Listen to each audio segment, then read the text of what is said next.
नमस्कार। आज हम बात करेंगे भारतीय संविधान के उन 10 आर्टिकल्स की जो हमारे सुप्रीम कोर्ट की नींव हैं, उसका पूरा का पूरा आर्किटेक्चरल ब्लूप्रिंट। जी हाँ, हम बात करें आर्टिकल 12(1) से लेकर 130 तक की। ये सिर्फ कानून के कुछ पन्ने नहीं हैं, बल्कि ये वो डिज़ाइन है जिस पर हमारी सबसे बड़ी अदालत खड़ी है। तो चलिए इस डिज़ाइन को परत दर परत समझते हैं। लेकिन देखिए, इस ब्लूप्रिंट को समझने से पहले एक बहुत ही दिलचस्प सवाल पर सोचना होगा। सवाल यह है कि एक ऐसी अदालत कैसे बनाई जाए जो इतनी पावरफुल हो कि सरकार पर भी लगाम लगा सके, लेकिन साथ ही इतनी भी आज़ाद ना हो जाए कि वो खुद ही एक सरकार बन बैठे। है ना मुश्किल? हमारे संविधान बनाने वालों के सामने यही सबसे बड़ी चुनौती थी, और इसी का जवाब इन आर्टिकल्स में छिपा है। तो इस इमारत की तामीर शुरू होती है इसकी सबसे ज़रूरी चीज़ से, आज़ादी की दीवारें खड़ी करने से। और ये दीवारें खड़ी करते हैं हमारे पहले 2 आर्टिकल्स। इनका काम है लेजिस्लेचर यानी संसद और जुडिशरी यानी न्यायपालिका के बीच एक साफ लकीर खींचना, एक तरह से शक्तियों का बंटवारा। इसे आप एक तरह का जेंटलमैन्स एग्रीमेंट समझ सकते हैं। आर्टिकल 121 कहता है कि पार्लियामेंट किसी भी जज के कंडक्ट पर, उनके काम करने के तरीके पर कोई बहस नहीं कर सकती। हाँ, एक एक्सेप्शन है, जब उन्हें हटाने का प्रोसेस यानी इम्पीचमेंट चल रहा हो। और दूसरी तरफ आर्टिकल 122 है, जो अदालतों को कहता है कि आप पार्लियामेंट के अंदर की कार्यवाही पर कोई सवाल नहीं उठा सकते।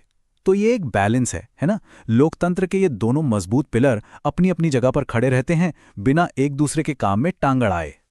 अच्छा, अब आते हैं एग्जीक्यूटिव यानी कार्यपालिका के पास मौजूद एक बहुत ही खास और पावरफुल टूल पर। इसका जिक्र है आर्टिकल 123 में। आप इसे एक तरह का इमरजेंसी टूल कह सकते हैं।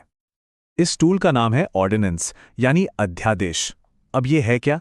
ये एक टेम्परेरी कानून है जिसे प्रेसिडेंट तब जारी करते हैं जब पार्लियामेंट सेशन में नहीं होती, मतलब छुट्टी पर होती है, और इसकी ताकत बिल्कुल किसी एक्ट या कानून जितनी ही होती है। तो एक ऑर्डिनेंस की जिंदगी कैसी होती है? बहुत सिंपल है। पहला स्टेप, प्रेसिडेंट इसे तब लाते हैं जब पार्लियामेंट छुट्टी पर हो और कोई बहुत जरूरी मामला आ गया हो। दूसरा स्टेप, जैसे ही पार्लियामेंट वापस काम पर आती है, इस ऑर्डिनेंस को उसके सामने पेश करना पड़ता है। और तीसरा स्टेप, अगर 6 हफ्ते के अंदर पार्लियामेंट ने इसे पास नहीं किया तो ये ऑर्डिनेंस अपने आप खत्म हो जाता है। बस इतनी ही कहानी है इसकी।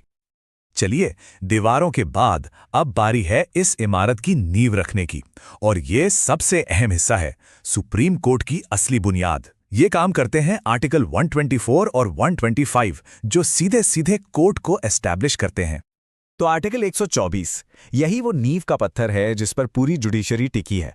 ये कहता है कि भारत का एक सुप्रीम कोर्ट होगा, उसमें एक चीफ जस्टिस ऑफ इंडिया होंगे और बाकी जज होंगे। और यहाँ एक बहुत जरूरी बात है, जजों को अपॉइंट तो प्रेसिडेंट करते हैं, लेकिन ये होता है सीजेआई और दूसरे सीनियर जजों से सलाह मशवरा करने के बाद। यही चीज जुडिशरी की आजादी को और मजबूत बना देती है। और एक और चीज जो यहां पे बहुत मायने रखती है, वो है कार्यकाल की सिक्योरिटी। सुप्रीम कोर्ट के जज 65 साल की उम्र तक अपनी कुर्सी पर रहते हैं। इससे क्या होता है? इससे न्यायिक स्थिरता आती है, स्टेबिलिटी आती है। अब आर्टिकल 125 पर आते हैं। ये जुडिशरी की आज़ादी को एक और लेयर की प्रोटेक्शन देता है, और वो है फाइनेंशियल सिक्योरिटी।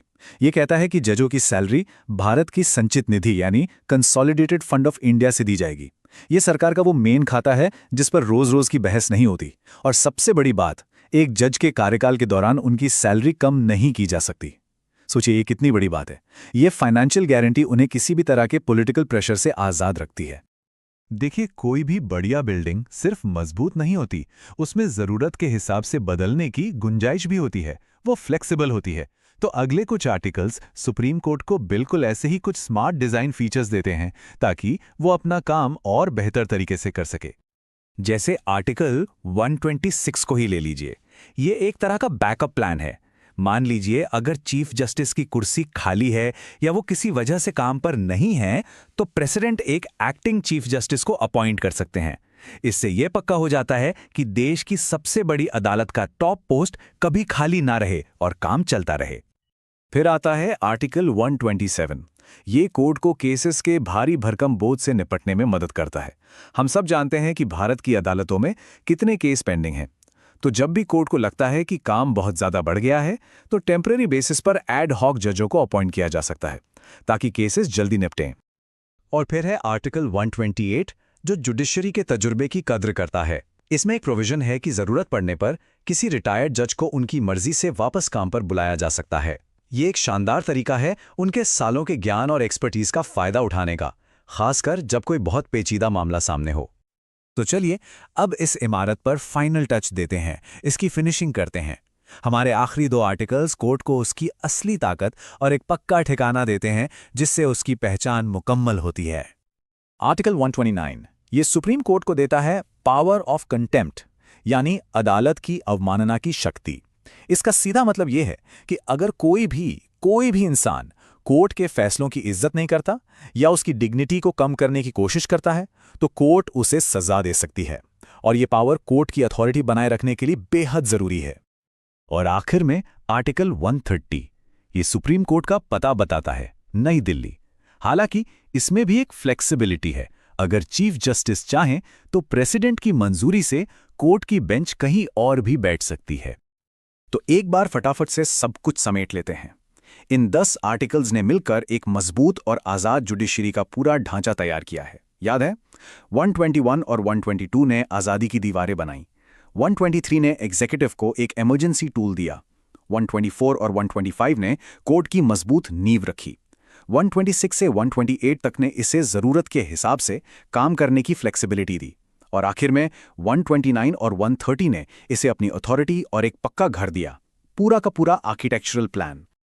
ये ब्लूप्रिंट, ये पूरा डिज़ाइन 70 साल से भी पहले बनाया गया था। तो सवाल ये उठता है कि पावर और इंडिपेंडेंस का ये जो इतना शानदार स्ट्रक्चर है, ये आज के हिंदुस्तान में, आज की चुनौतियों के बीच असल में कैसे काम कर रहा है? ये एक बड़ा सवाल है जिस पर सोचना बनता है।